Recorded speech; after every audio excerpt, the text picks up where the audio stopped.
রাস্তার মধ্যে এমন একটা আশ্চর্য ঘটনা দেখলাম, আমি কোনদিন কল্পনা করি নাই, কোনদিন দেখি নাই গো হুজুর। সেই ঘটনাটা হলো, আমি যখন বাড়ি থেকে বাইর হইলাম, এমনি তাকাইয়া দেখি পাখির মতো এক জাগ পাখিগুলো ওপর দিক দিয়ে নিচের দিকে আসে। কিছু পাখিগুলা রাস্তার ডান পাশে, আবার কিছু পাখিগুলা বাম পাশে। আমি যখন আমার ঘর থেকে ডাল পাউটা আমি বাহিনী করে রাখলাম, জমিনে রাখতে চাই, জমিনে রাখা যায় না। একটা পাখি যেন আমার ডাল পাওয়ের নিচে ডানা বিছাইয়া দিয়েছে। আমি যখন বাম পাও রাখতে চাইলাম, আমার দেখা যায় আর একটা পাখি বাম দিক থেকে পাখিটা তারা ডানা বিছিয়ে দিয়েছে। আবার ডাল পাও তুলে যখন আবার রাখতে চাইলাম, আবার ডাল পাশ থেকে একটা পাখি তারা ডানা বিছিয়ে দিয়েছে। হুজুর গো, আমি আশ্চর্যান্বিত হয়ে গেলাম। আমার জিন্দগিতে আমি অনেক পাখিগুলা দেখলাম, কিন্তু এমন সুন্দর পাখি আমি জিন্দগিতে কোনোদিন আমি দেখি নাই। আমি প্রতিটি কদমে কদমে পাখির ডানার উপরে আমার পাও পড়তেছে, আমার মনে হয় জমিনে আমার পাও লাগে নাই। ডানা ডানা করে ঘর থেকে হাদিসের মসনদ পর্যন্ত এসে পৌঁছেছি। ওরে চোখের পানি দেখতে পারে না, চোখ থেকে জল জড়াইয়া পানি পালানো শুরু করে দিয়েছেন। আহারে, আমি কি করলাম আমি বুঝতে পারলাম না।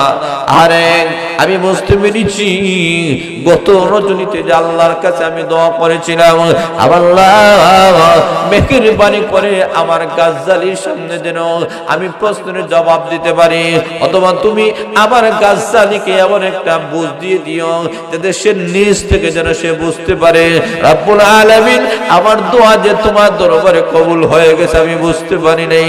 আবার রব্বুল আলামিন যে গাজ্জালি আমাকে প্রশ্ন করার কথা ছিল, এমন গাজ্জালি আমাকে প্রশ্ন না করে এমন আশ্চর্য ঘটনা তার সামনে তুলে ধরলা। এমনি উস্তাদ ডাকতে পারে, আমি যে তোমাকে বলেছিলাম, আল্লাহর নবী বলেছেন তালেবে ইলমের পায়ের নিচে ফেরেশতারা নূরের ডানা বিছিয়ে দেয়, তোমার পায়ের নিচে যেই ডানাগুলা বিছিয়ে যে এটা দুনিয়ার পাখি নয় রে, এটা আল্লাহর নূরের তৈরি ফেরেশতাদের ডানা। আল্লাহর নবী বিশ্বনবী রাহমাতুল্লাহ বলেন, আমার উম্মতেরা জাহান্নামের ভয়ে দুনিয়ার সকল মানুষগুলা যেমন ভাবে কান্দে, আল্লাহ রাব্বুল আলামিন যে আসমানটা আল্লাহ সৃষ্টি করেছেন, এই আকাশ পর্যন্ত এমন ভাবে মহান আল্লাহ আকাশের মধ্যে কিছু ফেরেশতা আল্লাহ রেডি করে রেখেছে। আল্লাহর নবী বলেন, আকাশটা পর্যন্ত থর থর করে শব্দ করতেছে। এই আকাশটা থর থর করে শব্দ করা এটা তার যোগ্যতা, সে করবে। আল্লাহর নবী বলেন, এই আকাশের মধ্যে 4 আঙ্গুল পর পর একজন ফেরেশতা সেজদা করে। আরো আসতে বলেন সুবহানাল্লাহ। আল্লাহর নবী বলেন, দুনিয়ার মানুষেরা 4 আঙ্গুল পর পর এক একজন ফেরেশতা সেজদারত অবস্থায় আছে। এত বিশাল বড় আকাশ, এই আকাশের মধ্যে 4 আঙ্গুল পর পর যদি এক একজন ফেরেশতা সেজদা করে, তাহলে ফেরেশতাদের সংখ্যা কত দুনিয়ার কোন ল্যাপটপ কম্পিউটারে ধরবে না। যারা বলেন ধরবে না।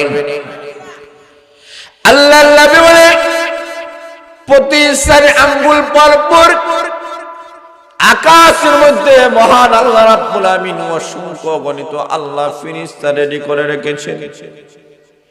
এরা সব সময় সিজদা করতেছে। আল্লাহর নবী বলেন, তোমরা যদি সঠিকভাবে ওইগুলা জানতারে, বিশ্বনবী বলেন, আমি যা জানি তোমরা তা জানো না, আমি নবী যা শুনি তোমরা তা শুনো না। আকাশ পর্যন্ত ছট ছট করে শব্দ করে, দুনিয়ার কোন মানুষ তার শব্দ তার আওয়াজ কেউ বুঝতে পারে না। ও দুনিয়ার মানুষেরা, তোমরা যদি আকাশের আওয়াজ শুনতা, শব্দ শুনতা, তাহলে এই দুনিয়াতে কোন স্বামী তার স্ত্রীর বিছনার মধ্যে কখনো গেল না, স্ত্রীর সঙ্গে কোনদিন আনন্দ উল্লাস করল না, স্ত্রী থেকে পলায়ন করা শুরু করল না। আল্লাহর নবী বলেন, এই অবস্থা যদি মানুষেরা শুনত, তাহলে মানুষেরা নিজের বাড়িঘর সবগুলাকে রেখে মানুষ প্রতি মানুষেরা শুধুমাত্র চিৎকার দিয়ে ঘোরাঘুরি করত। শুধুমাত্র তাই নয়, আল্লাহর নবী বলেন, এইগুলা যদি মানুষেরা শুনত, প্রত্যেকটা মানুষ চিৎকার দিয়ে আল্লাহর কাছে মুনাজাত করত, দোয়া করত।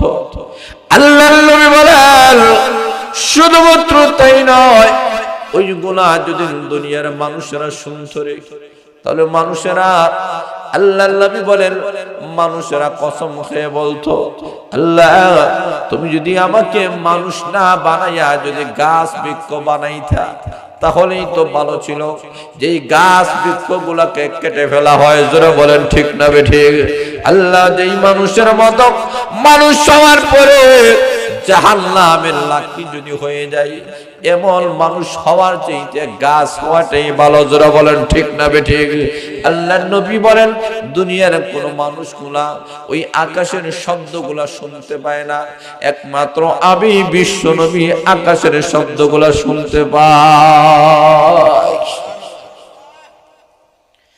আসমান আর জমিন, তার মধ্যখানে যত মাখলুকাত আল্লাহ সৃষ্টি করেছেন, সবগুলা মহান আল্লাহর তাসবিহ বর্ণনা করে, আল্লাহর ভয়ে প্রকম্পিত থাকে।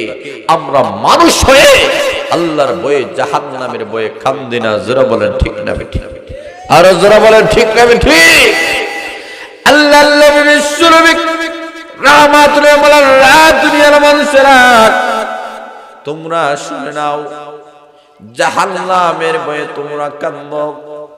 আল্লাহ রাব্বুল আলামিন চূড়ান্ত ফয়সালা আল্লাহ করে দিয়েছেন, ওয়াকাযা রাব্বুকা আল্লা তা'বুদু ইল্লা ইয়্যাহু। আল্লাহ বলেন, আমি আল্লাহ চূড়ান্ত ফয়সালা করে দিলাম, এই জমিন আমার, আসমান আমার, ও দুনিয়ার মানুষেরা একমাত্র আমার গোলামি এই জমিনে চলবে, জোরে বলেন ঠিক না বেঠিক? আল্লাহ রাব্বুল আলামিন বলেন, বিশ্ব নবীর মাধ্যমে আল্লাহ জানায় দিয়েছেন, যে মানুষ জাহান্নামের ভয়ে কাঁদলে পরকালের জবাব নেই, তার ভয়ে যে মানুষগুলা কাঁদে, আল্লাহর নবী বলেন, ওই মানুষটা জাহান্নামে কখনো যাবে না। কিভাবে যাবে না? আল্লাহর নবী উদাহরণ দিয়ে বলেন, রাসূল বলেন, দহনকৃত দুধটা যেমন, তার একটা গাভী থেকে যেই দুধটা দহন করা হয়েছে, ফাতিনের মধ্যে নেওয়া হয়েছে, ওই দুধটা আবার গাভীর ভিতরে ঢুকানো সম্ভব নেই। কথা বলে না? ইলামের গাও সবাই মিলে পারবেন? জোরে বলেন, পারবেন নি? আল্লাহর নবী বলেন, যেমন দহনকৃত দুধগুলা আবার গাভীর স্তরে ভিতরে ঢুকানো সম্ভব নয়, ঠিক তেমনি ভাবে আল্লাহর নবী বলেন, যেই মানুষগুলা জাহান্নামের ভয়ে চোখ থেকে পানি ঝরায়, ওই মানুষগুলোও জাহান্নামের ভিতরে ঢুকবে না। যদি ওই দুধটা দোকানো যায়, ওই জাহান্নামে ভয় করনেওয়ালা যার চোখ থেকে পানি ঝরেছে, ওই লোকটা জাহান্নামে যাবে।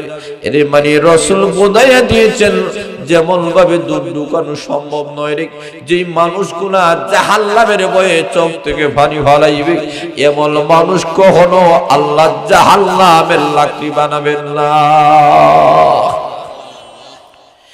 এরপরে আল্লাহ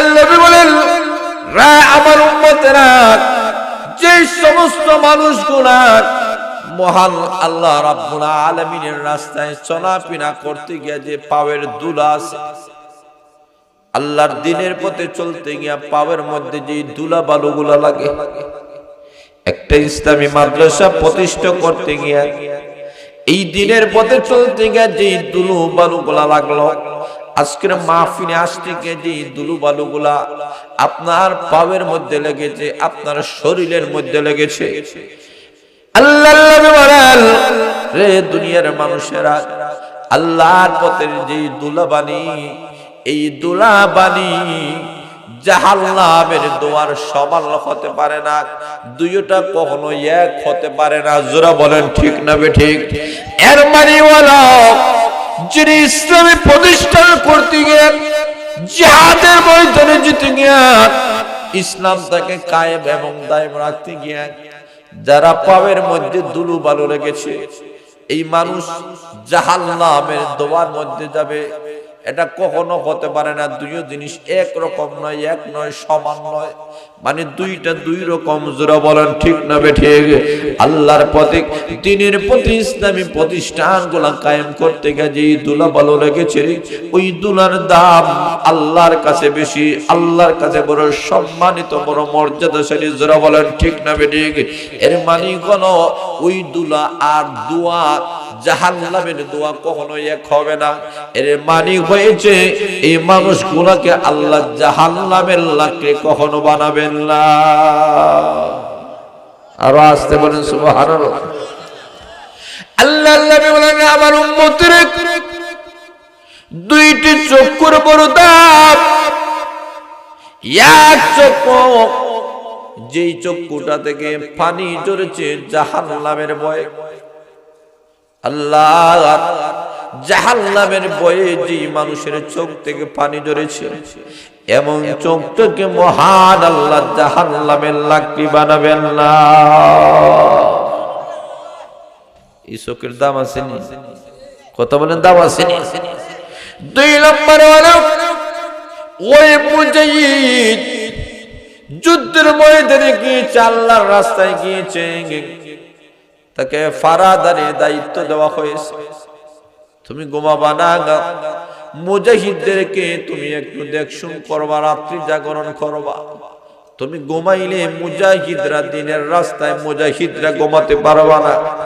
তুমি ফারাদারের দায়িত্ব করো। এমন ফারাদারের দায়িত্ব আমাদের সমাজের এক শ্রেণীর মানুষেরা করেন কিনা? আরো আসতে বলেন, আরো জোরে বলেন।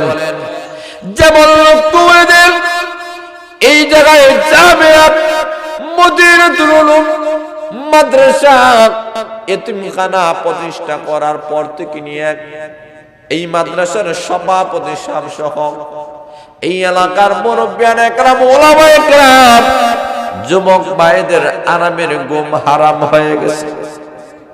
আরো আসতে বলেন, আরো জোরে বলেন না।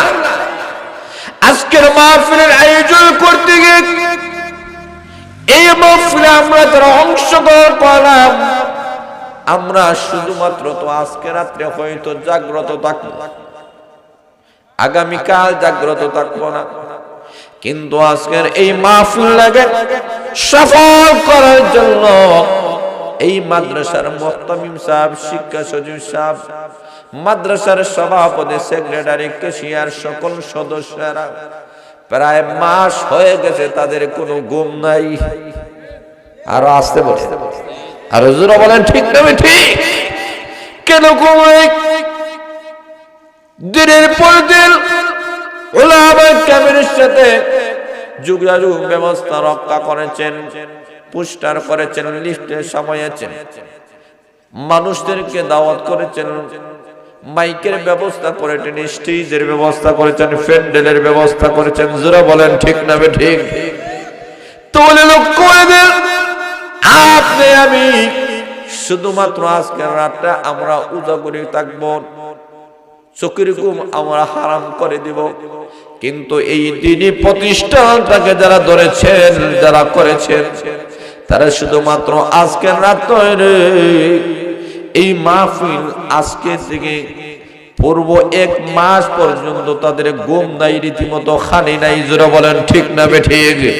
রীতিমতো নিজের ঘরের কাম কাজ, ফ্যামিলিকে সময় দিতে পারেন না। এই মাদ্রাসার কারণে তারা রাতের পর রাত, দিনের পর দিন কষ্ট করে যাইতেছেন। জোরে বলেন ঠিক না বেঠিক? এই এলাকার মানুষের, এই এলাকার মধ্যে একটা আনন্দ, একটা খুশির বিষয়, যেভাবে বছরে 2টি ঈদ আসলে আমাদের জন্য আনন্দদায়ক হয়। আমি এই এলাকার মধ্যে ঢুকে আমি বুঝতে পেরেছি, গেট থেকে শুরু করে এই পর্যন্ত আসতে গিয়ে দেখলাম কত মানুষের রাস্তার মধ্যে ভিড় জমাচ্ছে, চলাফেরা করতেছে। বোঝা গেল এই এলাকার মধ্যে নতুন একটা ঈদ দেখা গেছে। যারা বলেন ঠিক না বেঠিক? বোঝা গেল কি যেন একটা আনন্দ। কিসের আনন্দ? অন্য কোনো আনন্দ নয়, অন্য কোনো স্বপ্ন নয়, একটাই স্বপ্ন। আজকে এই জায়গায় কোরআনের মাহফিল হবে, যুগ শ্রেষ্ঠ উলামা ইকরামরা, ওলিরা আসবেন। তাদের পদার্পণ আমাদের এলাকায় গভীরে, আমাদের এলাকার মধ্যে কোরআনের আওয়াজ চালু হবে, আমাদের এলাকার মধ্যে দিনী একটা পরিবেশ হবে। উলামা ইকরাম নসিহত করবেন, উলামা ইকরাম মোনাজাত করবেন। এই কারণে এলাকার এমন কোনো মানুষ নাই, আলিম ওলামা থেকে শুরু করে, মুরব্বী আকরামদেরকে শুরু করে, নজন বাইতে শুরু করে, এলাকার ঘরের মহিলার পর্যন্ত, ছোট ছোট বাচ্চারা পর্যন্ত আজকে আনন্দ করতেছে। যারা বলেন ঠিক না বেঠিক? আনন্দ করতেছে, খুশি। কেন খুশি?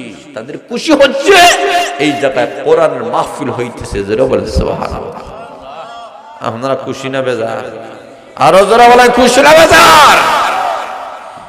একটা মাহফিল, কোরআনের একটা মাহফিল, একটা এলাকার মধ্যে একটা জাগরণ, একটা বিপ্লব তৈরি হয়।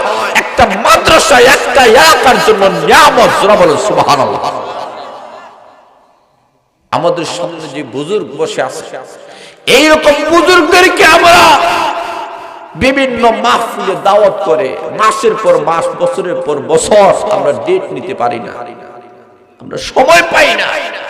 তাদের অত মহামূল্যবান সময়, এই সময়টুকু আজকে ইসলামী মহাসম্মেলন হওয়ার কারণে কোরআনের খাতিরে আজকে তাদের মহামূল্যবান সময়গুলো দিচ্ছেন। যারা বলেন ঠিক না বেঠিক? এটা বুঝতে হবে। এই মাহফিল কি, মাদ্রাসা কি, ছাত্র কি, ওলামা ইকরাম কি, এটা বুঝতে হবে, জানতে হবে, মানতে হবে, কদর সম্মান ইজ্জত দিতে হবে। যারা বলেন ঠিক না বেঠিক? আল্লাহর নবী বলেন, যে লোকটা যুদ্ধের ময়দানে হোক অথবা ইসলামের কাজে সহযোগিতা করার জন্য ওই লোকটা ঘুমায় নাই, নিদ্রা, আরামের নিদ্রা হারাম করে দিয়েছে, চোখ লাগায় নাই। কেন লাগায় নাই? কোরআনটাকে হেফাজত করার জন্য। জোরে বলেন সুবহানাল্লাহ। আজকে যদি এলাকার মানুষেরা ঘুমাইয়া যায়, মাহফিল চলবো না, বন্ধ হয়ে যাব। আরো জোরে বলেন, এলাকার মানুষের ঘুম নাই, সব ঘুমগুলো হারাম করে দিয়েছেন। আজকে তারা ফারাদার হয়ে গেছেন এই মাহফিলের, এই তাফসীরের, এই কোরআনের। যারা বলেন ঠিক না বেঠিক? সবাই রাস্তায় এলাকার মানুষেরা জাগ্রত অবস্থায়। কেন জাগ্রত অবস্থায়? উলামা ইকরাম আসবেন, তাদেরকে ইজ্জত দিতে হবে, সম্মান দিতে হবে, মর্যাদা দিতে হবে। এই কারণে তারা নিয়ত করে নিয়েছেন, আমরা শুরু থেকে নিয়ে পর্যন্ত মাহফিলে আসি থাকবো, শেষ অধিবেশনের আগ পর্যন্ত আমরা বাড়িতে যাব না। আরো আসতে বলেন, আরো জোরে বলেন। তাহলে লক্ষ্য করে দেখেন, আল্লাহর নবী বলেন, যে মানুষটি মুজাহিদের ফারাদারি করতে গিয়া নিজে ঘুমায় নাই, জাগ্রত থেকেছে, এবং চক্ষুওয়ালাকে মহান আল্লাহ জাহান্নামের লাকড়ি কখনো বানাবেন না। এই দুইটা চোখের দাম আছে, কত বলেন আসেনি? ওয়াজ বাড়িতে নিয়ে দিতে হবে। একটা জাহান্নামের ভয়ে আর একটা মুজাহিদদের ফারাদারি যারা করে জাগ্রত থাকে, এদের জন্য, ইসলামের জন্য, আল্লাহর পথের জন্য, এতে যে কোনো জিনিস হোক, কোরআনের মাহফিল হোক, মাদ্রাসা হোক, মসজিদ হোক, যেটা দ্বীনের পথ, যারা বলেন ঠিক না ঠিক, জিহাদ শুধুমাত্র অস্ত্রের মাধ্যমেই নয়, কলমের মাধ্যমে জিহাদ করা যায়, কথার মাধ্যমে জিহাদ, যারা বলেন ঠিক না ঠিক। চূড়ান্ত জিহাদ হচ্ছে অস্ত্রের মাধ্যমে জিহাদ, আর বাকিগুলো হচ্ছে কি মৌখিকভাবে ওয়াজ নসিহতের মাধ্যমে, এটাও একটা জিহাদ, লেখার মাধ্যমে এটাও একটা জিহাদ, মাদ্রাসা করার মাধ্যমে এটাও একটা জিহাদ, এটাও আল্লাহর পথ, যারা বলেন ঠিক না ঠিক। আর যারা বলেন ঠিক না ঠিক। এখন শুনলাম কবরে দিতেন আল্লাহর পয়গম্বর মুসা আলাইহিস সালাতু ওয়াস সালামের কাছে উম্মতরা কেমন আল্লাহর পয়গম্বর অনাবৃষ্টির কারণে ফসলগুলা হয় না, আপনারা আল্লাহর পয়গম্বর একটু দোয়া করেন না, আল্লাহ যেন রহমতের বৃষ্টি নাজিল করে দেন। আল্লাহর পয়গম্বর উঠে যাবেন পাহাড়ের উপরে, এমনি লক্ষ্য করে বলেন যারা গুনাহগার আমার সঙ্গে আসিও না। উনি যখন চলে গিয়েছেন, রওনা করেছেন, আর ঘোষণা করলেন যারা গুনাহগার আমার সাথে আসিও না। তখন দেখা গেল এই মাহফিলে যারা ছিল অর্ধেক মানুষ নাই। আর যারা বলেন ঠিক না অর্ধেক নাই। আবার ঘোষণা করলেন গুনাহগার মানুষ আমার সঙ্গে আসিও না। এখন দেখা যায় পিছনে কোনো উম্মতি নাই, একটা মাত্র উম্মত ছাড়া। জোরে বলেন সুবহানাল্লাহ। উনি ডাক দিয়ে বলে তুমি কি গুনাহ করো নাই? তুমি কি অন্যায় করলে, অপরাধ করো নাই? লোকটা ডাক দিয়ে আল্লাহ পয়গম্বর, হ্যাঁ আমার জীবনে এমন একটা অপরাধ আমি করেছিলাম। আমার মনে হয় আমি যখন একজনের ঘরে ঢুকলাম, আমি ঘরে ঢুকতে গিয়া আমার চক্ষুটা হঠাৎ করে একজনের ঘরের ভিতরে আমার চোখটা পড়ে গেছে। আগো আল্লাহর পয়গম্বর, আমি যখন দেখলাম আমার চক্ষুটা আমানতের খেয়ানত করে ফেলেছি, ওই দিন থেকে আবার চক্ষুগুলো আমি নাকি নাই, চক্ষুগুলো উপড়ে ফেলে দিয়েছি। আগো আল্লাহর পয়গম্বর, যেহেতু আমার কোনো চোখ নাই, কারে চোখের কোনো গুনাহ আমি করি নাই, এই কারণে আপনার সাথে আসলাম। সুবহানাল্লাহ। নাই আপনাদের এলাকার মানুষ সবার আছে কি নাই? কথা বলেন আছে কি নাই? আল্লাহর রাসূল বলেন যখন তুমি কাহারো বাড়িতে যাইবা, দরজার মধ্যখানে দাঁড়াইও না। দরজার মধ্যখানে দাঁড়াও না। কারো বাড়িতে গেছেন, দরজা খুলেছে, মধ্যখানে দাঁড়াও না, কারণ চোখ খেয়ানত করবে। জোরে বলেন ঠিক না ঠিক? চোখ খেয়ানত করবে। তোমার চোখের দৃষ্টি তার প্রথম দরজা থেকে শুরু করে পিছনের দরজা পর্যন্ত চলে যাবে। আর আসতে বলে ঠিক না ঠিক? এই কারণে আল্লাহর নবীর নিয়ম হলো, রাসূল শিক্ষা দিয়েছেন, রে আমার সাহাবায়ে কেরাম, কারো বাড়িতে যখন তুমি যাইবা, অনুমতি চাইবা, তার দরজা খুলে দিলে দরজার মধ্যখানে দাঁড়ায় থাকিও না। তোমার চোখ খেয়ানত করবে, কোন দিক দিয়ে কোন দিকে চলে যাবে। জোরে বলেন ঠিক না ঠিক? সামনের দরজা থেকে শুরু করে তার পিছনের দরজা পর্যন্ত চলে যাবে। হয়তো কাহাকে তুমি বেগানা অবস্থায় দেখবা, হয়তো এমন কোন অদৃশ্য তুমি অনেক অজানা অনেক জিনিস তুমি দেখে ভাইবা, যা গুনাহ হয়ে যাইতে পারে। এই কারণে আল্লাহর রাসূল বলেন কারো বাড়িতে গেলে দরজার মধ্যখানে দাঁড়ায় না, ডান দিকে অথবা বাম দিকে দাঁড়াইয়া। জোরে বলেন আল্লাহু আকবার। এই শিক্ষাটা মাদ্রাসা ছাড়া আর কোন জায়গায় দেওয়া হয় না। আরো আসতে বলে, আরো জোরে বলেন ঠিক না ঠিক? আল্লাহর নবী কেমন শিষ্টাচার আমাদেরকে শিক্ষা দিয়েছে, কেমন আদর্শ, কেমন আদর্শ। তোমার চোখ কাহারো বাড়িতে গেলে তোমার চোখটা কোন দিকে তুমি রাখবা, তুমি দরজার সামনে কিভাবে দাঁড়াবা, এই শিক্ষাটা যে কোরআনে আছে, যে নবীর আদর্শের মধ্যে আছে, এটাই হলো প্রকৃত শিক্ষা, এটাই হলো মানুষ তৈরি করার শিক্ষা। এটা হচ্ছে মানবের নাগরিকত্ব সঠিক করছে মনুষ্যত্বের শিক্ষা। যারা বলেন ঠিক না ঠিক? এই শিক্ষা ছাড়া প্রকৃত শিক্ষা আর কোন জায়গায় পাওয়া যাবে? আরো জোরে বলেন পাওয়া যাবে? আল্লাহর নবী এমন শিক্ষা আমাদেরকে দিয়েছে, আল্লাহর রাসূল এমন ভাবে কিছু নিয়ম কানুন, কিছু বিধি বিধান আল্লাহর রাসূল আমাদেরকে দিয়েছেন। আল্লাহর রাসূলের আদর্শের দিকে বলা হলে এক একটা কথা আল্লাহর রাসূলের মনে মুক্তার চেয়ে আরো বেশি দামি। জোরে বলেন সুবহানাল্লাহ। এইভাবে যোগ শ্রেষ্ঠ বুজুর্গান একটা উলামায়ে কেরাম আমাদের কাছে কিছু জিনিস শিক্ষা দিয়েছে এমন ভাবে আমাদেরকে অনেক গুরুত্বপূর্ণ বিষয়গুলো শিক্ষা দিয়েছে। ইমাম গাজ্জালী রাহমাতুল্লাহ আলাইহি ওনার একজন উস্তাদ ছিলেন। ইমাম গাজ্জালী রাহমাতুল্লাহ আলাইহি উস্তাদ, ওনার উস্তাদ না, এখন হাদিস পড়াচ্ছেন। কি হাদিস? বলে যারা তালেবে ইলম হবে, যারা মাদ্রাসায় ধর্মীয় শিক্ষা করবে, ফেরেশতারা ফর বিছাইয়া দেয়, নূরের ডানা বিছাইয়া দেয়। জোরে বলেন সুবহানাল্লাহ। এই যে ছাত্ররা, এই মাদ্রাসা ছাত্ররা, এদের পাওয়ের নিচে ফেরেশতারা নূরের ফর বিছাইয়া দেয়। এদের দাম আছে না? জোরে বলেন আছে না?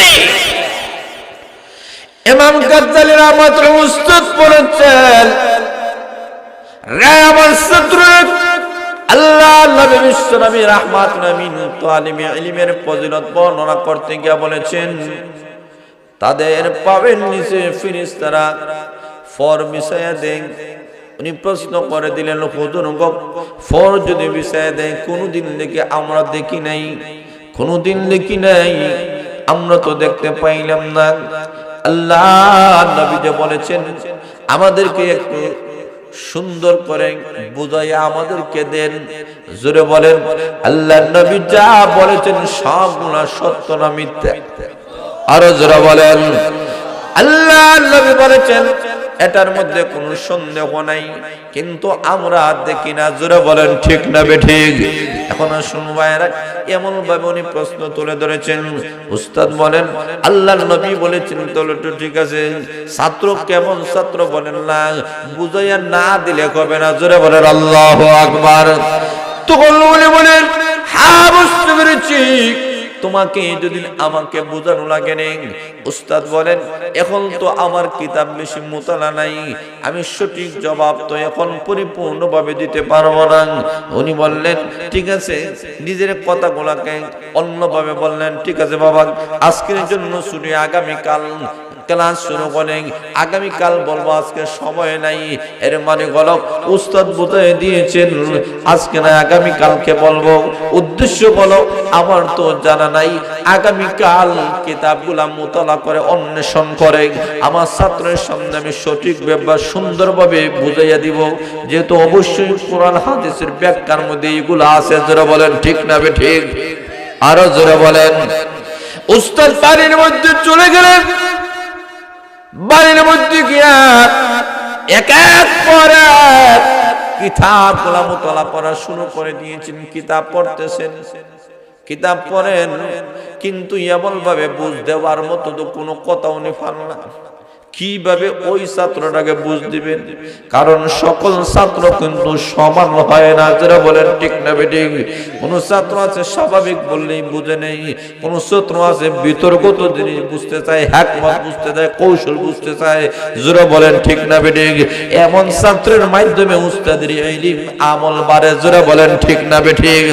এখন ইমাম গাজ্জালী রাহমাতুল্লাহ আলাইহি বলেন আমাকে ভালো করে আমাকে বুঝাতে হবে, হিকমত কৌশলটা বুঝাতে হবে, কিভাবে আল্লাহ তার এই তালেবে ইলম এই বান্দার পাবেন নিচে ফেরেশতাদের পর বিছায়া দিয়ে একটু বুঝাইয়া দেন। উনি সারা রাত মুতালা করা শুরু করলেন। মুতালা করতে করতে, কিতাব অন্বেষণ করতে করতে ব্যাখ্যা পান, কিন্তু মনোপুত হয় না। যেই কথার মাধ্যমে গাজ্জালীকে বুঝ দেওয়া যায় এমন কোন ব্যাখ্যা উনি পান নাই। তখন লক্ষ্য করে দেখেন এইভাবে মুতালা করে যখন উনি দেখলেন পাওয়া যায় না, রাত্রিবেলায় উনি ঘুমাইয়া গেলেন। তাহাজ্জুদের নামাজে উঠে গেছেন। তাহাজ্জুদের নামাজে উঠে তাহাজ্জুদের নামাজ আদায় করে হাত তুলে মহান আল্লাহর কাছে দরখাস্ত করা শুরু করেছেন। জোরে সরে বলেন সুবহানাল্লাহ। সবগুলার মালিক কে? আরো জোরে বলেন কে? আল্লাহ রাব্বুল আলামিন। কিতাবগুলো মুতালা করলাম, কিন্তু মনোপুত জবাব দেওয়ার মতো আমিও বুঝতে পারতেছি না আমি কি দ্বারা আমার ছাত্রকে আমি প্রবোধ দেব, সান্ত্বনা দিব, বুঝাবো। আহকামুল হাকিমিন, তুমি না সর্বময় ক্ষমতার মালিক। একটা হলো মুতালার ইলম, আর একটা হলো ইলমে লেদুনি। যারা বলেন ঠিক না বেঠিক? মহান আল্লাহ কিছু মানুষকে ইলমে লেদুনি দান করেন। আল্লাহ রাব্বুল আলামিন এমন কিছু জ্ঞান, এমন কিছু বুদ্ধি আল্লাহ তাকে দেন। কোরআনের গভীরতা, কোরআনের হিকমত, কোরআনের কৌশলগুলো তার সামনে তুলে ধরেন। উনি চোখের পানি পড়ায় আল্লাহর কাছে বলেন, আর রাব্বুল আলামিন আগামীকাল আমি ক্লাসের মধ্যে যখন যাব, আমার প্রিয় ছাত্র কাজনী যে লেখা পড়ার মধ্যে বড় ভালো, আমার সামনে বসবে। এই ছাত্রটা আমার সামনে হাদিসগুলো মতন পড়ে, এমন ছাত্র আমাকে প্রশ্ন করেছে আল্লাহ, আমি যদি তার সঠিক সুন্দরভাবে জবাব দিয়ে তার মনটাকে বুঝাতে পারি, জয় করতে পারি, ছাত্র খুশি হয়ে যাবে আর আমার মনে সান্ত্বনা আসবে। প্রভু গো, এমন কোন বুঝতো আমার অন্তরে আসতেছে না যার মাধ্যমে তাকে আমি বুঝাতে পারি। চোখের পানি পালায়া কান্দন শুরু করেছেন। আল্লাহ, এমন কোন জিনিস আমাকে আল্লাহ দিয়ে দাও, এমন কোন বুঝ দিয়ে দাও, এমন কোন ইলম দিয়ে দাও যা দ্বারা আমার ছাত্রকে আমি বুঝাতে পারি। উনি আল্লাহর দরবারে চোখের পানি পলে যখন কেঁদেছেন, শ্বাস রজনীতে বান্দা বান্দিরা যখন চোখের পানি পালায়া কান্দে, এমন চোখের পানি মহান আল্লাহ কখনো নষ্ট করে দেন না। এই পানির দাম আসেনি? কথা বলেন, আসেনি দাম?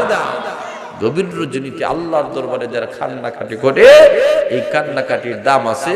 এই মানুষটা আল্লাহর কাছে প্রিয় মাহবুব হয়ে যায়। জোরে বলেন সুবহানাল্লাহ। এখন আল্লাহর কাছে দোয়া করে, আল্লাহ দয়া করে এই দোয়াটা আল্লাহ কবুল করি লাও। দোয়া কবুল হয়েছে কিনা দুনিয়ার তো কোনো মানুষ জানতে পারে না, বুঝতে পারে না। জোরে বলেন ঠিক না ঠিক? এখন উনি দোয়া করছেন, দোয়া কইরা উনি ঘুমায়া গেছেন। সকাল হইছে, ঘুম থেকে উঠছেন, কিন্তু অন্তরে তো কোনো এমন কোনো বুঝ আসে না। তখন উনি মনে মনে ভাবেন, মনে হয় আমার দোয়া কবুল হইছে না। যদি কবুল হইতো তাহলে তো আমার অন্তরে এমন কোনো জিনিস আসতো যে আমি তাকে জবাব দিতে পারতাম। কি করা যায়? উনি বলেন, আজকে কি করা যায়? গেলেই তো সমস্যা। জোরে বলেন ঠিক না ঠিক? এই কারণে উনি বললেন, তা আজকে আপনার ক্লাসে যাইবে, আমি উজোর দেখাই, আমার একটা অসুবিধা আছে, আমি ক্লাসে না যাই। না গেলে কি হবে? এই সারাদিন সারা রাত আমি কিতাব মুতালা করবো, করে কোনো কিছু আমার বাহির করব, আগামী কালকা বলবো। আবার মনে মনে ভাবতেছেন যে এইভাবে মাদ্রাসার লড়াদেরও তো ঠিক নাই। জোরে বলেন ঠিক না ঠিক? তখন ছাত্ররা অনেক সময় ভাববে, হুজুরে প্রশ্ন করছিলাম জবাব দিতে পারেন নাই, এই কারণে আমরা আসেন নাই। জোরে বলেন ঠিক না ঠিক? শরম কমবে না বাড়বে? কমবে না বাড়বে? আরো জোরে বলেন বাড়বে। শরমটা আরো বাড়বে। এই কারণে বলেন না, এটা তো মিস করা যায় না।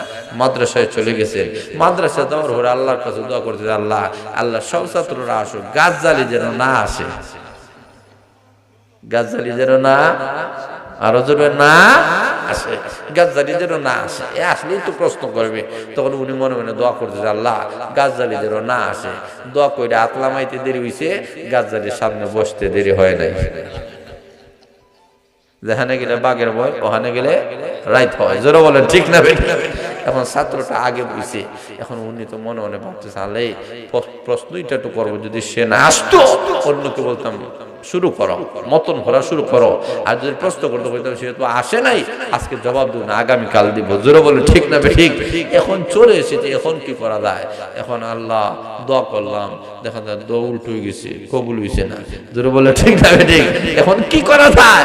মহা সমস্যার মধ্যে পড়ে গেছেন, টেনশনের মধ্যে পড়ে গেছেন। আর আল্লাহ ডাক দেওয়া হয়, আল্লাহ আল্লাহ যখন আল্লাহর মুখাফিকি হয়ে যায়, আল্লাহ তাকে অপমান করে না। আর জোরে বলেন ঠিক না বেঠিক? দুনিয়ার যে কোনো মানুষ আল্লাহ রাব্বুল আলামিনের শরণাপন্ন যখন হয়ে যায়, আল্লাহর কাছে যখন কান্নাকাটি করবে, আল্লাহর কাছে যখন বান্দাগুলো চাইবে, আল্লাহ রাব্বুল আলামিন তাদেরকে কখনো ফিরাইয়া দেয়? আর জোরে বলেন দেয় না। আল্লাহ বলেন, আমি আল্লাহর কাছে চাইবা, আমি ফিরাই দিব। এটা হতে পারে না। দুনিয়ার নিয়ম, মানুষের কাছে গিয়ে চাও, মানুষ ফিরাই দিবে। আল্লাহর নিয়ম হলো, আল্লাহর কাছে না চাইলে আল্লাহ বেজার হন। আর হুজুরও বলেন ঠিক না ঠিক। মাদ্রাসার লাগে যদি আপনারা কেউ গিয়ে চাইন এলাকার কাছে বলে বাস দরকার, এই দরকার, টাকা দরকার, পয়সা দরকার, মানুষেরা বেজার হয় না, খুশি হয়? হুজুরও বলেন গড়ে কেউ বাচ্চারা ফাটাই দেয়, গিয়ে আব্বা বাড়িতে নাই, বাচ্চা তোরা বুঝে না, গিয়ে আব্বাই কয়ে দিছে আব্বা বাড়িতে নাই। কথা বলেন ঠিক না? আরে কি করলো রে, এইরকম আমাদের অবস্থা। আর অনেক সময় সান্দার জন্য যদি গিয়ে বলা হয়, তখন অনেক সময় হয় মাদ্রাসা লেগেছেন হুজুর আমার হাতে টাকা নাই, আমার হাতে কি নাই, কথা বুঝেন না আপনারা, আমার হাতে কি নাই? হুজুরও বলেন কি নাই? টাকা নাই, আমার হাতে টাকা নাই। তো হুজুরও অনেক চালাক হয়ে গেছেন আলহামদুলিল্লাহ, আগের থেকে আমরা চালাক হয়েছি। হুজুরও বলেন ঠিক না? আমরা যখন দেখি হয় হাতে টাকা নাই, আমরা কই পকেটে হাত দেই। জোরে বলেন ঠিক না ঠিক? হাতে তো কোনো মানুষ টাকা লইয়া বসে না, পকেটেই টাকা থাকে। জোরে বলেন ঠিক না ঠিক? মূল্যবান জিনিস কি মানুষে বাহির করে রাখে? মূল্যবান জিনিস তো দেখেও রাখে। জোরে বলেন ঠিক না? এখন আসুন লক্ষ্য করে দেখেন, এখন উনি বলেন ঠিক আছে, এখন কি করা যায় রে? গাজ্জালি তো আমার সামনে, এখন কি করা যায়? ইমাম গাজ্জালি রাহমাতুল্লাহ আলাইহি, হুজুর আমি মতন পর্ব পরে আমি একটা বিশাল বড়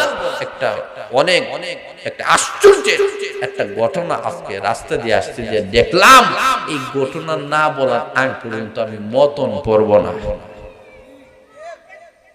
হুজুর বলেন ঠিক না ঠিক? হুজুর আমি আসছি রাস্তার মধ্যে এমন একটা আশ্চর্য ঘটনা দেখলাম, আমি কোনদিন কল্পনা করি নাই, কোনদিন দেখি নাই গো হুজুর। সেই ঘটনাটা হলো, আমি যখন বাড়ি থেকে বাইর হইলাম, এমনি তাকাইয়া দেখি পাখির মতো এক জাগ পাখিগুলো ওপর দিক দিয়ে নিচের দিকে আসে। কিছু পাখিগুলা রাস্তার ডান পাশে, আবার কিছু পাখিগুলা বাম পাশ দিয়ে। আমি যখন আমার ঘর থেকে ডাল পাউটা আমি বাহিনী করে রাখলাম, জমিনে রাখতে চাই, জমিনে রাখা যায় না, একটা পাখি যেন আমার ডাল পাওয়ের নিচে ডানা বিছাইয়া দিয়েছে। আমি যখন বাম পাও রাখতে চাইলাম, আবার দেখা যায় আর একটা পাখি বাম দিক থেকে পাখিটা তারা ডানা বিছিয়ে দিয়েছে। আবার ডাল পাও তুলে যখন আবার রাখতে চাইলাম, আবার ডাল পাশ থেকে একটা পাখি তারা ডানা বিছিয়ে দিয়েছে। ওজনকে আমি আশ্চর্যান্বিত হয়ে গেলাম। আমার জিন্দগিতে আমি অনেক পাখিগুলা দেখলাম, কিন্তু এমন সুন্দর পাখি আমি জিন্দগিতে কোনোদিন আমি দেখি নাই। আমি প্রতিটি কদমে কদমে পাখির ডানার উপরে আমার পাও পড়তেছে, আমার মনে হয় জমিনে আমার পাও লাগে নাই। ডানা ডানা করে ঘর থেকে হাদিসের মসনদ পর্যন্ত এসে পৌঁছেছি। ওরে চোখের পরে দেখতে পারে না, চোখ থেকে জল জড়াইয়া পানি পালানো শুরু করে দিয়েছেন। আহারে আমি কি করলাম আমি বুঝতে পারলাম না। আরে আমি বুঝতে পেরেছি, গত রজনীতে যে আল্লাহর কাছে আমি দোয়া করেছিলাম, আল্লাহ মেহেরবানি করে আমার গাজ্জালির সামনে যেন আমি প্রশ্নের জবাব দিতে পারি, অথবা তুমি আমার গাজ্জালিকে এমন একটা বুঝ দিয়ে দিও যাতে সে নিজ থেকে যেন সে বুঝতে পারে রব্বুল আলামিন আমার দোয়া যে তোমার দরবারে কবুল হয়ে গেছে আমি বুঝতে পারি নাই। আবার রব্বুল আলামিন যে গাজ্জালি আমাকে প্রশ্ন করার কথা ছিল, এমন গাজ্জালি আমাকে প্রশ্ন না করে, এমন আশ্চর্য ঘটনা তার সামনে তুলে ধরলা। এমনি উস্তাদ ডাকতে পারে, আমি যে তোমাকে বলেছিলাম আল্লাহর নবী বলেছেন তালেবে ইলমের পায়ের নিচে ফেরেশতারা নূরের ডানা বিছিয়ে দেয়, তোমার পায়ের নিচে যেই ডানাগুলা বিছিয়েছে এটা দুনিয়ার পাখি নয় রে, এটা আল্লাহর নূরের তৈরি ফেরেশতাদের ডানা। কেউ যদি দেখতে চায় আল্লাহ চাক্ষুষ ভাবে দেখায় দেয়। জোরে বলেন সুবহানাল্লাহ। মদনী রাহমাতুল্লাহ আলাইহি পড়াচ্ছেন, বলে কি আল্লাহ রাসূল সাল্লাল্লাহু আলাইহি ওয়াসাল্লাম রওজা শরীফের মধ্যে জিন্দা রাসূল, জোরে বলেন সুবহানাল্লাহ। আল্লাহ রাসূলকে সালাম দিলে সালামের জবাব দেন, জোরে বলেন সুবহানাল্লাহ। দুরূদ শরীফ পড়লে আল্লাহ রাসূল নিজে শুনেন, জোরে বলেন সুবহানাল্লাহ। আল্লাহ রাসূল সাল্লাল্লাহু আলাইহি ওয়াসাল্লাম কবরে জিন্দা। তখন এই হাদিসগুলো পড়াচ্ছেন সাহাবা, তখন ছাত্ররা বলে আপনি তো পড়াচ্ছেন, আমরা তো বিশ্বাস করি, কিন্তু একটু দেখতাম মনে মনে কিছু ভাব। উনি আঙ্গুল দ্বারা ইশারা করছেন, করতে দেরি হয়েছে। আল্লাহর নবী বিশ্ব নবী রাহমাতুল আলামিনকে দেখতে দেরি হয় নাই, জোরে বলেন সুবহানাল্লাহ। উপস্থিত সমস্ত সাহাবায়ে কেরাম দেখতে পেয়েছে। এটা হচ্ছে ওলি আউলিয়াদের কেরামত, জোরে বলেন সুবহানাল্লাহ। অলৌকিক কোনো ঘটনা যদি আল্লাহ করেন, এটাকে বলা হয় আল্লাহর কুদরত। অলৌকিক ঘটনা নবীর মাধ্যমে যে আল্লাহ করান, এটা নবীদের মুজিজা বলা হয়। অলৌকিক ঘটনা ওলি আউলিয়াদের মাধ্যমে যদি করানো হয়, এটা ওলি আউলিয়াদের কেরামত বলা হয়, জোরে বলেন ঠিক না ঠিক? এইভাবে আল্লাহ রাসূলের হাদিসগুলো আমাদের সামনে বাস্তবায়ন যুগের পর যুগ উলামা কেরাম আমাদের সামনে দেখাইয়েছেন, জোরে বলেন ঠিক না ঠিক? তাহলে বুঝা গেল যারা তালিবে ইলম হবে, সত্যিকারের কোরআন হাদিস অন্বেষণকারী হবে, তাদের দাম বেশি, তাদের পায়ের নিচে ফেরেশতারা ফর বিছাইয়া দেয়। এদের দাম আসেনি, জোরে বলেন আসেনি? আছে। তাহলে এদেরকে কদর করার দরকার নাই, জোরে বলেন আছে কি নাই? এদেরকে সম্মান দিতে হবে, এদেরকে কদর করতে হবে, এদেরকে ইজ্জত করতে হবে, জোরে বলেন ঠিক না ঠিক? তাহলে লক্ষ্য করে দেখেন, এইভাবে যারা সম্মান দিবে, মর্যাদা দিবে, যুগ শ্রেষ্ঠ ইরাকের একজন বহুত বড় একজন আল্লাহওয়ালা ছিলেন। একদিক দিয়ে উনি আল্লাহওয়ালা, আবার ধনী, আবার আলিম, জোরে বলেন সুবহানাল্লাহ। আরো জোরে বলেন সুবহানাল্লাহ, আল্লাহু আকবার। না, উনি ইরাকের বহুত বড় একজন আলিম, ধনী। আলিম উলামারা যদি ধনী হন, এতে ভালো না খারাপ? আর হুজুর বলে ভালো না খারাপ? ভালো। এখন উনি একদিক দিয়ে ধনী, আবার যুগ শ্রেষ্ঠ আল্লাহর ওলি, আবার একজন মুহাক্কিক আলিম, জোরে বলেন সুবহানাল্লাহ। উনাকে আল্লাহ এত দন দিয়েছেন, তো হজ করছেন। জীবনে একবার হজ করা সুন্নত না ফরজ? আর হুজুরে বলেন এটাও শিক্ষা দেওয়া হয় এই মাদ্রাসায়, জোরে বলেন ঠিক না ঠিক? নামাজের ফরজ কয়টা, নামাজের ওয়াজিব কয়টা, একেবারে তৈমুমের ফরজ কয়টা, তৈমুমের ফরজ কয়টা, এরপরে নামাজ ভঙ্গের কারণ, ওযু ভঙ্গের কারণ, ওযু কিভাবে করবা, তৈমুম কিভাবে করবা, কিভাবে এইভাবে ইসলামী কাম কাজ করবা, এই সবগুলা এই মাদ্রাসায় শিক্ষা দেওয়া হয়, জোরে বলেন ঠিক না ঠিক? এই মাদ্রাসায় আপনার আমার পরিচয় টুকরো সন্তানদেরকে পাক না পাক শিক্ষা দেওয়া হয়, জোরে বলেন ঠিক না বেটে? একটা সন্তান জন্ম থেকে নিয়ে আল্লাহর নাম উচ্চারণ করে। এই মাদ্রাসার ছাত্ররা দেখবেন একসাথে দেখা যায় রাসূলের 40টা হাদিস বলতে পারে। আসতে বলেন সুবহানাল্লাহ, কথা বলেন ঠিক না? 40টা হাদিস একময় বলতে পারে। এইরকম এই ছাত্র এই মাদ্রাসায় আছে কি নাই? আরো যারা আছে কি নাই? এখন লক্ষ্য করে দেখেন, উনি বহুত বড় একজন আলিম। এখন উনি হজ করছেন জীবনে একবার, আর এরপরে হজ করার নফল, জোরে বলেন ঠিক না ঠিক? এলাকার মানুষের হুজুর আপনি ধনী মানুষ, আপনি বড় আল্লাহওয়ালা, আমরা হজের নিয়ম কানুন সবগুলো আমরা জানি না, দয়া করে এই বছর আপনি হজ যাইবেন আমাদের সাথে, আপনি আমাদের মুআল্লিম, আপনি আমাদেরকে দেখাইবেন কিভাবে হজ করা লাগে, জোরে বলেন ঠিক না ঠিক? আপনি লন। সবার কাকুতি মিনতির কথা শুনিয়া ওই আল্লাহওয়ালা, ওই দিনদার, ওই ধনী মানুষটা উনি প্রস্তুত হয়ে গেছেন, ঠিক আছে, অসুবিধা নেই, আমি রওনা করলাম। উনি রওনা করছেন যাত্রীদেরকে নিয়ে। আগেকার যুগে তো হেঁটে হেঁটে যাওয়া লাগতো, জাহাজের মাধ্যমে বিভিন্ন পন্থায় তারা রওনা করতে করতে একটা পাহাড়ি একটা জঙ্গলে গেছেন, অনেক রাত হয়ে গেছে। উনি বলেন রাত্রে আর সফর করা যায় না, এই জায়গায় আমরা অবস্থান করব, একটা তাঁবু টাঙ্গাও। তাঁবু টাঙ্গানো হয়েছে, সবাই ঘুমায় গেছে। উনি তো যুগ শ্রেষ্ঠ আল্লাহর ওলি, জোরে বলেন ঠিক না ঠিক? উনার মধ্যে তাকওয়া আছে, আল্লাহর ভয় আছে, সব ঘুমায় গেছে। আর উনি রাত্রে জাগিয়া জাগিয়া সুবহানাল্লাহ সুবহানাল্লাহ সুবহানাল্লাহ তাসবিহ পড়ে। আর আসতে বলেন সুবহানাল্লাহ, আরো জোরে বলেন সুবহানাল্লাহ। এটাই বাস্তবতা। এই মাদ্রাসার মধ্যে লক্ষ্য করে দেখেন, এই মাদ্রাসা প্রতিষ্ঠা হওয়ার পর থেকে শুরু করে আপনারা আমরা গভীর রাত্রিতে ঘুমায় যাইতে পারি, কিন্তু এই মাদ্রাসা থেকে গভীর রাত্রিতে গোলকুত আওয়াজ শোনা যায়। কিসের আওয়াজ শোনা যায়? ছাত্রদের তাহাজ্জুদের নামাজের আওয়াজ শোনা যায়, যারা বলে ঠিক না ঠিক? ছাত্রদের চোখের পানির চোখ থেকে জল ছড়াইয়া আল্লাহর কাছে কাকুতি মিনতি করার আওয়াজ শোনা যায়। জোরা বলেন ঠিক না বেঠিক? আর জোরা বলেন ঠিক না বেঠিক? রাত্রে ঘুমায় না, চোখের পানি ফালায় কান্দে, আল্লাহ হয় ইলামের গাও, এই ফিরিস্তারা ইলামের গাও গজব দেও, গজব দেও। তখন আল্লাহ যখন গজব দিতে চায়, ফিরিস্তাদেরকে আল্লাহ অর্ডার করে গজব দেও। আল্লাহ ফিরিস্তাটা কয়, আল্লাহ এই জায়গায় কিভাবে গজব দিবা? মাদ্রাসার মধ্যে ছাত্ররা গুন গুন করে চোখের পানি ফালায় কাঁদতেছে।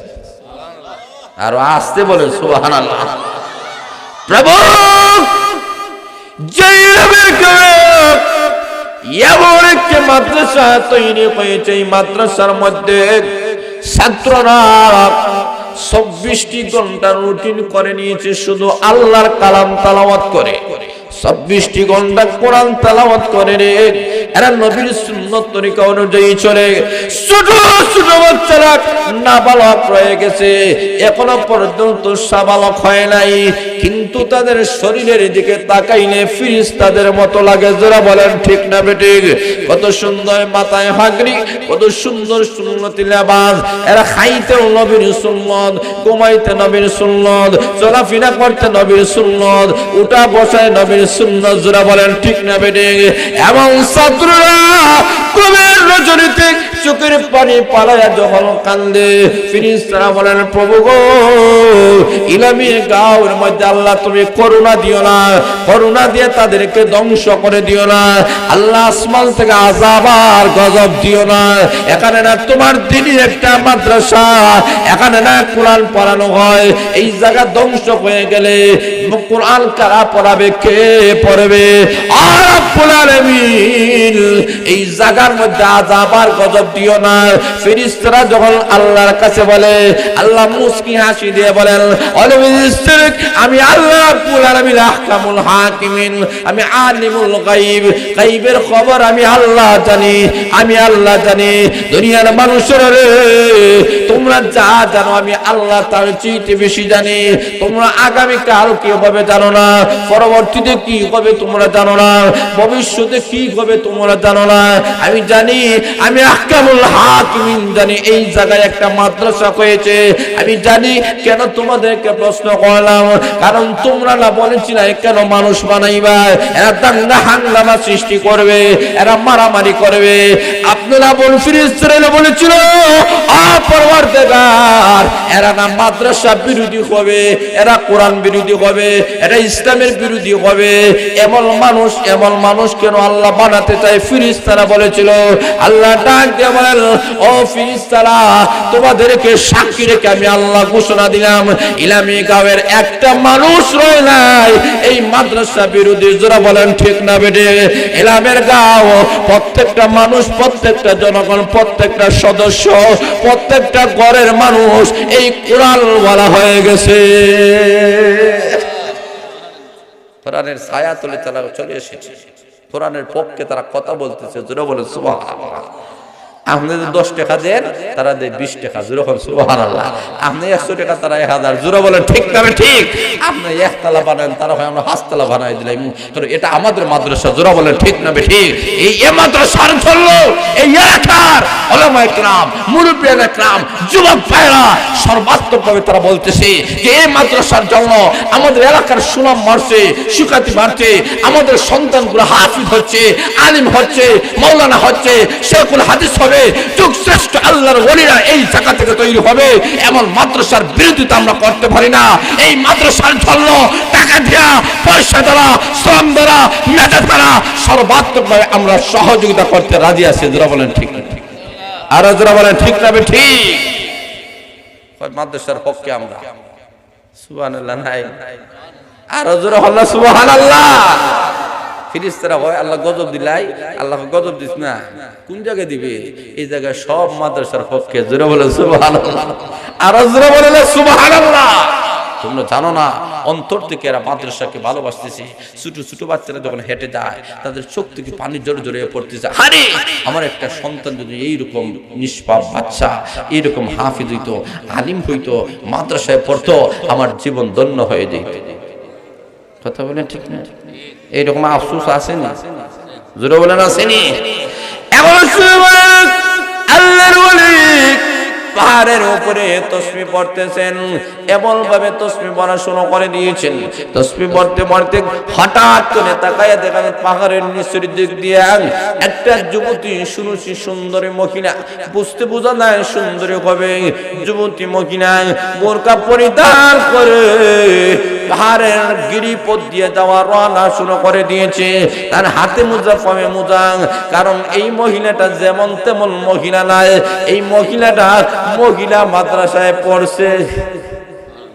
আর আসতে বলেন, আর জোরে বলেন। তাহলে লক্ষ্য করে দেখেন যে এই মহিলারা বোরকা পরিধান করে ঘর থেকে বাইর হয়, এই মহিলা মাদ্রাসা পড়নেওয়ালা মহিলা। জোরে বলেন ঠিক না বেঠিক? লক্ষ্য করে দেন এমন ভাবে হাত পাওটা কি মহিলা মাদ্রাসায় পড়ার কারণে বলে না, আমার হাত কাউকে দেখাবো না, আমার পা কাউকে দেখাবো না, আমার অঙ্গ প্রত্যঙ্গ কাউকে দেখাবো না, কারণ আমি মহিলা মাদ্রাসার ছাত্রী। জোরে বলেন ঠিক না বেঠিক? কারণ এই মাদ্রাসায় পরে আমি বুঝতে পেরেছি আমি যদি কোন অবস্থায় বেপরদা অবস্থায় চলি জাহান্নামে আমি লাকড়ি হয়ে যাব। এই কারণে ওই মহিলাটা পর্দানিশীন অবস্থায় পাহাড়ে গিরিপথ দিয়ে রওনা শুরু করে দিয়েছে। আল্লাহর ওয়ালির মনে মনে আসলো কবে জড়িত বুরকা পরে মহিলাটা কোথায় যায়, কি তার উদ্দেশ্য আমি একটু জানতে হবে, বুঝতে হবে। জোরে বলেন ঠিক না বেঠিক? আল্লাহ ওয়ালারা যারা আলিম ওলামারা হল, এরা শুধুমাত্র খানকায় বসে থাকেন না, এরা সাধারণ মানুষের খোঁজ খবর নেন। জোরে বলেন ঠিক না বেঠিক? উনি বলেন আমি শুধুমাত্র আলিম নয়, আমি একজন দায়িত্বশীল। একটা মহিলা গভীর রজনীতে কেন ঘর থেকে বাইর হয়ে গেল, আল্লাহর ওয়ালি তাসবিহ হাতে নিয়ে পিছনের দিকে রওনা করেছেন। মহিলাটা কোথায় যায় উনি কে দেখেন, মহিলাটা একটা গর্তের ভিতরে ঢুকেছে। উনি তাকায় আছেন গর্তের ভিতরে মহিলাটা কি করে। গর্তের ভিতরে ঢুকিয়া মহিলাটা নিজের জামাটা খুলে নিল। জামা খুলে নেওয়ার পরে নিজের কাছ থেকে তলে থেকে একটা ছুরি বাহির করেছে। ছুরি বাহির করার পরে ওই গর্তের ভিতরে একটা মরা জানদার, ওই জানদার থেকে গোশতগুলা কেটে কেটে মহিলা ওই তলের মধ্যে রেখে দিয়েছে। তলের মধ্যে রেখে দিয়ে ওই মহিলাটা গাঁটটি বেঁধে বাড়ির দিকে রওনা করেছে। আল্লাহর ওয়ালি, যুগ শ্রেষ্ঠ আল্লাহর ওয়ালি পিছন দিক দিয়ে রওনা করেছেন। আমি দেখতে চাই এই মহিলাটা মরা জানদার থেকে গোশত কিনে নিল, কি করতে চায়, কি তার উদ্দেশ্য আমি বুঝতে চাই। এখন সুমায়েরা মহিলাটি ঘরের মধ্যে গিয়া তার মেয়েদেরকে চোখের পানি পড়ে কান্দা ডাক দিয়ে বলেন, আমেরা তোমাদের বাবা এই দুনিয়াতে নাই, আমি মাদ্রাসায় পড়েছি, আমি বেপরদা হতে চাই না, আমি দুনিয়ার কোন মানুষের কাছে হাত পাততে চাই না, কিন্তু তোমাদের মুখের দিকে তাকাই আমি কি করব। আজকে অনেকদিন হয়ে গেল তোমরা উপবাস, এখন তোমরা মারা যাইবা। ইসলামের বিধান হলো যদি ঘরে কোনো খাবার না থাকে, এমন অবস্থা হয় যে তুমি মরে যাইবা, তখন মরণ থেকে বাঁচার জন্য যতটুকু দরকার এতটুকু তুমি খেয়ে নাও। জোরে বলেন ঠিক না বেঠিক? ইসলাম বলেছে এই কারণে মহিলা বলো, আমি যেহেতু মহিলা মাদ্রাসায় পড়ে এতটুকু পর্যন্ত আমি জেনেছি তোমাদের এখন জীবন বাঁচানো দরকার, এছাড়া তো তোমরা বাঁচবা না, কি করা যায়। এখন শুনবায় না, লক্ষ্য করে দেখেন ওই মহিলাটা গোশতগুলা যখন দিয়েছে, এমনি আল্লাহর ওয়ালি এমনি পিছন দিক দিয়ে ডাক দিয়েছেন, আ মহিলা একটু দাঁড়াও, এই হারাম খাবার গুলা তোমার মেয়েদেরকে তুমি খাওয়াইও না, কারণ কিয়ামতের দিন আমি আলিমকে আসামির কার করায় দাঁড়ায় জবাবদিহি করতে হবে। জোরে বলেন ঠিক না বেঠিক? উনি ডাকতে বলেন না, হতে পারে না, আমি একদিক দিয়ে আলিম, আবার বুজুর্গ, আবার আমি গরিব নয়, আমি ধনী মানুষ। জোরে বলেন ঠিক? বলেন আমার সঙ্গে টাকা পয়সা আছে, কোনো অসুবিধা নাই। মহিলা শুনে নাও, এই খাবার আর খাইতে হবে না, আমাকে চিনবা না, আমার পরিচয় দিবা না, আমি একজন আলিম, আলিম হিসাবে দায়িত্ব পালন করার জন্য এসেছে। মহিলা গো নিয়ে যাও, আমার কাছ থেকে নিয়ে যাও, বাজার থেকে হালাল খাবার এনে আপনার বাচ্চাদেরকে আপনি খাওয়ান। এখন মেয়েটাকে বললেন এই নেন আপনি খাওয়ান। দেওয়া হলো। মেয়ের সামনে যখন টাকা দেওয়া হয়েছে মহিলাটা বাজার থেকে খাবার আনলো। এবার মহিলা বলে আজকের দিনে তো তোমরা খাইবা, আগামী কাল কি করা যাবে? এমনি উনি ডাক দিয়ে বলেন চিন্তা করবা না, ঘাবড়াবা না, আমি একজন ধনী মানুষ, আমার কোনো অসুবিধা নাই। এই বছর হজে গেলে মহান আল্লাহ রাব্বুল আলামিন আমাকে আল্লাহ মাফ করে দিবে, সম্মান মর্যাদার অধিকারী আমি হব, কিন্তু এটা তো আমার জন্য নফল, তুমি না খাইবা এটা হতে পারে না। জোরে বলেন ঠিক না বেটে? মহিলা গো, এই বছর আমি হজে যাব না, হজের যত টাকা আছে সকল টাকাগুলা তোমার এবং সন্তানকে দিয়ে দিলাম। আর জোরে বলেন না সুবহানাল্লাহ। এখন দিয়ে দিলেন। উনি ওই জায়গা থেকে আসলেন, তার দরের লোকের কাছে চলে আসেন। লোকের কাছে আসিয়া বলেন আমি এই বছর আর হজে যাব না, আপনারা চলে যান। তারা ডাক দেবে হুজুর আপনাকে প্রভু দিয়ে আপনাকে নিয়ে আসলাম, আপনার কাছ থেকে মাসলা মাসলে আমরা শুনবো হজে গিয়ে, কিন্তু আপনি কেন যাবেন না? আল্লাহওয়ালা যারা ভালো কাজ করলে মানুষের সামনে প্রকাশ করেন না। যারা বলেন ঠিক না বেঠিক?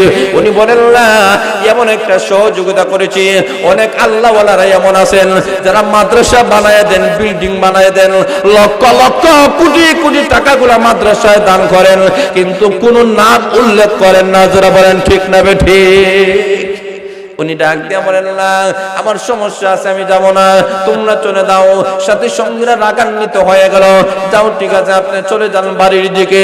এখন ওরা আল্লাহর ঘর খানে কাবা তওয়াফ করার পরে বাড়ির দিকে যখন আসলো, আসার পরে আল্লাহর ওলি বলেন তারা যেহেতু চলে এসেছে আমি আর দেরি করব না।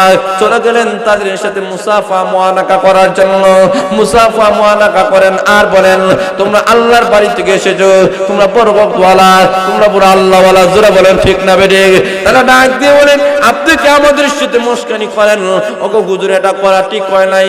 আপনারা বললেন আপনারা যান আল্লাহর বাড়ি, আর বললেন না আপনি যাইবেন আপনার বাড়ি। এখন থেকে আপনি আল্লাহ আপনার বাড়ি জানলাই। আমরা যখন আল্লাহর ঘর তওয়াফ করতে গেলাম তখনও দেখলাম আপনাকে আমাদের আগে। জোরে বলেন সুবহানাল্লাহ।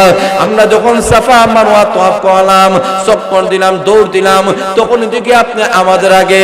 আমরা যখন কুরবানি দিতে চাইলাম তখন দেখলাম আপনি আমাদের আগে। সব জায়গায় আপনি আমাদের আগে। ওগো আল্লাহর ওলি, কেন আমাদের সঙ্গে এমন একটা কাজ করলেন? আপনি আমাদের আগে আগে গেলেন, বাড়ির কথা বলেন আমাদের আগে আগে কিভাবে গেলেন? তারা যখন এই কথা বলল আল্লাহর ওলি বলেন আমি আশ্চর্যান্বিত হয়ে গেলাম। কি বলতেছো? আমি তো আল্লাহর বাড়ি যাই নাই, আমি বাড়িতে চলে এসেছি। এই অবস্থায় এই কথা শুনে উনি রাত্রের মধ্যে ঘুমায় গেলেন। স্বপ্ন যুগে আল্লাহ নবী বিশ্ব নবী রাহমাতুল আলামিন বলেন এ আমার বান্দা তুমি শুনে নাও, তারা যে বলেছে তাদের আগে আগে তুমি হজ করেছো, এটা ঠিকই করেছো। বলে কিভাবে? তুমি যে ওই অসহায় একটা মহিলাকে সহযোগিতা করেছিলে, টাকা দিয়েছিলে, পয়সা দিয়েছিলে, এই কারণে মহান আল্লাহ খুশি হইয়া তোমার সুরতে একজন ফেরেশতাকে আল্লাহর ঘর তওয়াফ করায়া সাফা মারওয়া তওয়াফ করায়া ফিরাইয়া এনে দিয়েছে। তোমার সুরত দূরাইয়া আল্লাহ ওই কাজটা করাইছেন। মানে আল্লাহ বুঝাইতে চায় যারা আল্লাহর রাস্তায় দান করে এদের সম্মান পরকালে তো বাড়ে, দুনিয়াতেও কমে না। দুনিয়াতে কমেনি। আর হুজুরও বলেন না। এখন আল্লাহ কি করছে দেখেন, ওই দিন মহিলা অসহায় মহিলাটিকে সহযোগিতা করার কারণে অবস্থাটা কি হয়েছে জানেন? এখন ওরা হজে গেছে, উনি জানো নাই, কিন্তু উনার সুরতে আল্লাহ দেখাইয়া দিছে। আল্লাহ বুঝা দিয়েছে যারা নেক কাম করে আল্লাহরে দেখাইবার লাগে, আল্লাহরে খুশি করবার লাগে, অসহায়ের পাশে যারা থাকে এদের সাথে আছেন কে? আরো জোরে বলেন না কে? আল্লাহ। আমি বড় একটা বিপদে পড়ছি। আমি চাইছিলাম 7টায় আমার বয়ান শেষ করা, আমার আরেকটা মাহফিল আছে, ওই জায়গায় আমাকে যথা সময় দিতে হবে। কারণ 7টায় আমি সারার কথা, 7:30টা, আর বেশি বলবো না, আলোচনা আমি শেষ করে দিব।